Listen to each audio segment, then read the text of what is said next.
बिस्मिल्लाहिर्रहमानिर्रहीम। अगर आपको कान में दर्द रहता है, कान में शदीद किस्म का दर्द रहता है नाइट पे स्पेशली या मिड नाइट पे, साथ में कान से रेशा आता रहता है, पीला या गाढ़ा किस्म का रेशा आता रहता है, साथ में कान बंद बंद से महसूस होते हैं, समात वगैरह कमी है, और साथ में शुगर है आपकी, वो अनकंट्रोल्ड शुगर है, अनकंट्रोल्ड डायबिटिक है, तो please don't ignore the condition. You must consult your nearby ENT consultant. My name is Dr. Tariq Ali Sheikh, as ENT head and neck surgeon. आज जिस टॉपिक हमने discuss करना है that is malignant otitis externa. ये वो patient है जो अक्सर रात को कंप्लेन करते हैं कि सर शदीद किस्म का कान में दर्द था और एक्सक्यूशूटिंग टाइप ऑफ पेन था नाइट पे या बाद का मिड नाइट पे. अच्छा, जब भी इसको कान को देखते हैं तो कान से रेशा वगैरह आता रहता है, साथ में कान के अंदर ग्रेनुलेशन टिश्यू वगैरह साथ में रहते हैं. ऐसे पेशेंट को समाज की साथ साथ में कमी भी होती रहती है. अच्छा, जब भी ये पेशेंट आते हैं वो शुगर के साथ होते हैं, मगर वो शुगर उनकी अनकंट्रोल्ड शुगर रहती है. इसको हम लेबल्ड करते हैं मेलिग्नेंट ओटाइटिस एक्सटर्ना. ये मोस्टली प्रेजेंट करते हैं साथ साथ में कान चेहरे की टेढ़ापन के साथ, जिसे हम फेशियल पैल्सी वगैरह कहते हैं. तो ऐसे पेशेंट को please don't ignore the condition.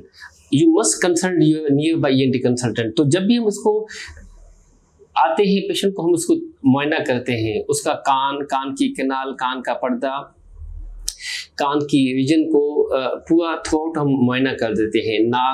नाक के पिछली वाली जगह, गला, साथ में उसको हम देख लेते हैं. वंस हमने देख लिया तो ऐसे पेशेंट की हम साथ में समात की टेस्ट भी करवाते हैं, जिसे हम ऑडियोलॉजिकल टेस्ट वगैरह कहते हैं. ऐसे पेशेंट की हम जो कान से डिस्चार्ज वगैरह आ जाती है वो हम कल्चर के लिए भिजवा देते हैं.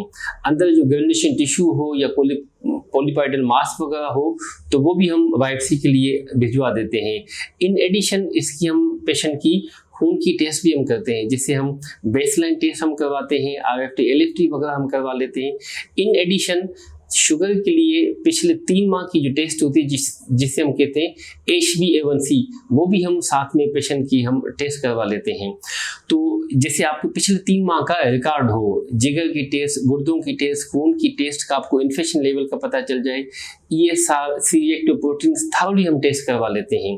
वंस ये टेस्ट हो जाती हैं तो फिर हम रेडियोलॉजिकल टेस्ट हम करते हैं, जिसमें diagnostic test that is technetium 99, जिसमें बोन में जो इन्वॉल्वमेंट होती है वो आपको पता चल जाता है. क्योंकि मेलिग्नेंट ओटाइटिस एक्सटर्ना में स्पेशली जो सॉफ्ट टिश्यू है, बाज़ का स्कल बेस, वो भी इन्वॉल्व हो जाता है, जिस वजह से हम इसको स्कल बेस ओटाइटिस एक्सटर्ना भी कहते हैं या नेक्रोटाइजिंग ओटाइटिस एक्सटर्ना भी हम कहते हैं, क्योंकि बहुत ज़्यादा एक्सटेंसिव कैनाल पे, टिम्पैनिक मेम्ब्रेन पे, ऑसिकल्स को इन्वॉल्व किया हुआ होता है. तो हम बोन स्कैन हम करवाते हैं, जिसे हम टेक्नीशियम 99 हम कहते हैं. इसी तरह गैलियम स्कैन हम करवाते हैं, गैलियम स्कैन 67, जिसमें इन्फेक्शन लेवल का आपको साथ में पता चल जाता है. कुछ पेशेंट्स में हम यानी कि CT स्कैन, MRI वगैरह भी कराते हैं कि बोन की इन्वॉल्वमेंट या सॉफ्ट टिश्यू की इन्वॉल्वमेंट हो, उसका हमें पता चल जाता है. तो वंस आपने ये टेस्ट करवा ली, now this is a patient, it should be manage properly. अब इसका फाइनल स्टेप है मैनेजमेंट का.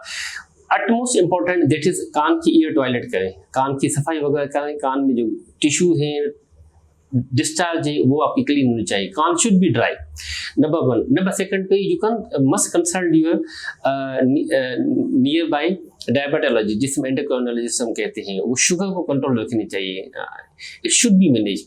3rd नंबर पे न्यूरोसर्जन, उसको भी साथ इन्वॉल्व करते हैं कि कहीं न्यूरोलॉजिकल जो डिफिसिट है वो भी होना चाहिए.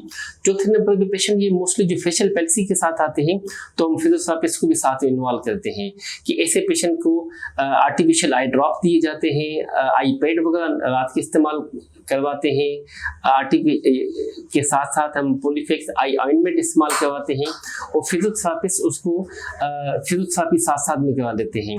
ऐसे पेशेंट को एंटीबायोटिक दी जाती है, जैसे हम क्विनोलोन ग्रुप हम दे देते हैं, स्पेशली 6 to 8 वीक. बाज़ हम 2-3 माह से ज़्यादा भी एंटीबायोटिक हम दे सकते हैं. उसमें क्विनोलोन ग्रुप के साथ साथ हम अमाइनो ग्लाइकोसाइड्स भी देते हैं.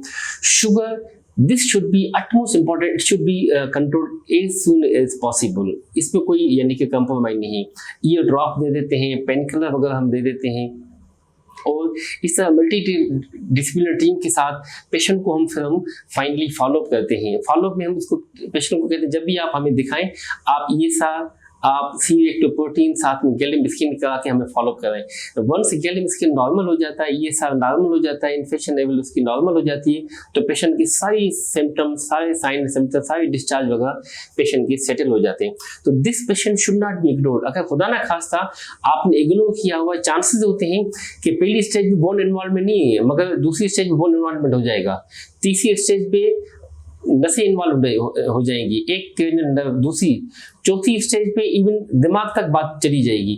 तो this patient should not be ignored, it should be manage as soon as possible and it should be follow.